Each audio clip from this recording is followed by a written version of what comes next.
Police ಠಾಣೆ ಮೇಲೆ ಹಲ್ಲೆ ಮಾಡಿದ ಪ್ರಕರಣವನ್ನು ಹಿಂಪಡೆಯುವ ಪ್ರಯತ್ನಕ್ಕೆ ಮುಂದಾಗಿದ್ದ ಸರ್ಕಾರಕ್ಕೆ ಉಚ್ಚ ನ್ಯಾಯಾಲಯ ಚಿಮಾರಿ ಹಾಕಿರುವುದು ಸಮಯೋಚಿತವಾಗಿದೆ ಅಂತ ಹೇಳಿ ಬಿಜೆಪಿ ನಾಯಕ ಸಿಟಿ ರವಿ ಕಿಡಿಕಾರಿದ್ದಾರೆ. ಸರ್ಕಾರ ಹಿಂಪಡೆಯಲು ಬಯಸಿರುವ ಪ್ರಕರಣಗಳು ಕನ್ನಡಪರ ಹೋರಾಟಗಾರರು ಅಥವಾ ರೈತರಿಗೆ ಸಂಬಂಧಿಸಿದ್ವೋ ಅಲ್ಲ, ಪೊಲೀಸ್ ಠಾಣೆಗೆ ಕೊಳ್ಳಿ ಹಿಡಲು ಬಂದಂತ ಪ್ರಯತ್ನಿಸಿದ ಪ್ರಕರಣಗಳು. ಸರ್ಕಾರ ಆಂಟಿ ಕಮ್ಯುನಲ್ ದಳ ರಚಿಸುವುದಾಗಿ ಹೇಳೋದ್ರಲ್ಲಿ ಅರ್ಥವಿಲ್ಲ. ಒಂದೆಡೆ ಹಾಗೆ ಹೇಳೋದು, ಮತ್ತೊಂದು ಕಡೆ ಕಮ್ಯುನಲ್ ಶಕ್ತಿಗಳಿಗೆ ಕುಮ್ಮಕ್ಕು ನೀಡೋದು ಅಂತ ವಾಗ್ದಾಳಿ ನಡೆಸಿದ್ದಾರೆ. ನಾನು ಕರ್ನಾಟಕ ಉಚ್ಚ ನ್ಯಾಯಾಲಯ ಕೊಟ್ಟಿರ್ತಕ್ಕಂಥ ತೀರ್ಪನ್ನು ನಾನು ಸ್ವಾಗತಿಸ್ತೇನೆ. ಒಂದು ಕಡೆ ಕಾಂಗ್ರೆಸ್ ಪಾರ್ಟಿ ಸರ್ಕಾರ ಆ್ಯಂಟಿ ಕಮ್ಯುನಲ್ ಫೋರ್ಸ್ ತರ್ತೀವಿ ಅಂತ ಸ್ಟೇಟ್ಮೆಂಟ್ ಕೊಡ್ತಾರೆ, ಮತ್ತೊಂದು ಕಡೆಗಳಲ್ಲಿ ಕಮ್ಯುನಲ್ ಫೋರ್ಸ್ಗಳಿಗೆ ರಾಜಾಶ್ರಯ ಕೊಡ್ತಾರೆ. ನಾನು ಕೇಳಕ್ಕೆ ಬಯಸ್ತೇನೆ, ನೀವು 43 ಪ್ರಕರಣಗಳಲ್ಲಿ ಮೊಕದ್ದಮೆ ವಾಪಸ್ ಪಡೆದ್ರಲ್ಲ,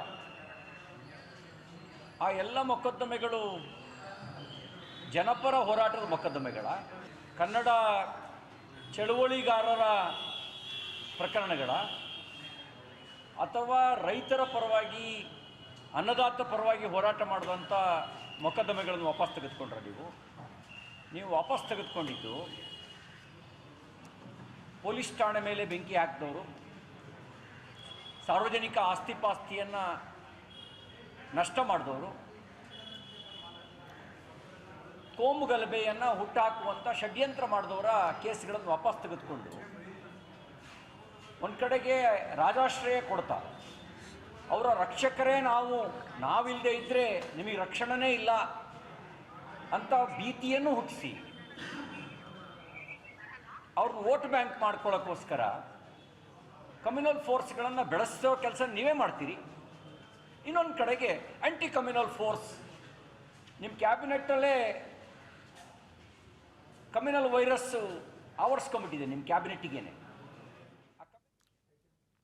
ಮಂಗಳೂರಿನ ಬಂಟ್ವಾಳದಲ್ಲಿ ಅಬ್ದುಲ್ ರಹೀಂ ಕೊಲೆ ಪ್ರಕರಣಕ್ಕೆ ಸಂಬಂಧಪಟ್ಟಂತೆ ಬೆಂಗಳೂರಿನಲ್ಲಿ ಸಚಿವ ದಿನೇಶ್ ಗುಂಡೂರಾವ್ ಪ್ರತಿಕ್ರಿಯೆ ಕೊಟ್ಟಿದ್ದಾರೆ. ಜಿಲ್ಲೆಯ ಸೂಕ್ಷ್ಮತೆ ತಿಳಿದುಕೊಂಡು ಹೆಜ್ಜೆ ಇಡಬೇಕು, ಸರ್ಕಾರ ಕ್ರಮ ತೆಗೆದುಕೊಳ್ಳುತ್ತದೆ, ಸ್ಪೆಷಲ್ ಫೋರ್ಸ್ ಹಾಕ್ತೇವೆ, ದ್ವೇಷ ಯಾರು ಹುಟ್ಟಾಕ್ತಾರೆ ಅವ್ರ ವಿರುದ್ಧ ಕ್ರಮ ತೆಗೆದುಕೊಳ್ತೇವೆ, ತೀರ್ಮಾನ ಏನಾಗುತ್ತೆ ನಿಮಗೆ ಮುಂದೆ ಗೊತ್ತಾಗುತ್ತೆ, ನಾಡಿದ್ದು ಮಂಗಳೂರಿಗೆ ಹೋಗ್ತೇನೆ, ಪೊಲೀಸರ ಜನರ ಜೊತೆ ಮಾತಾಡ್ತೇನೆ ಅಂತ ಸಚಿವ ದಿನೇಶ್ ಗುಂಡೂರಾವ್ ಹೇಳಿದ್ದಾರೆ.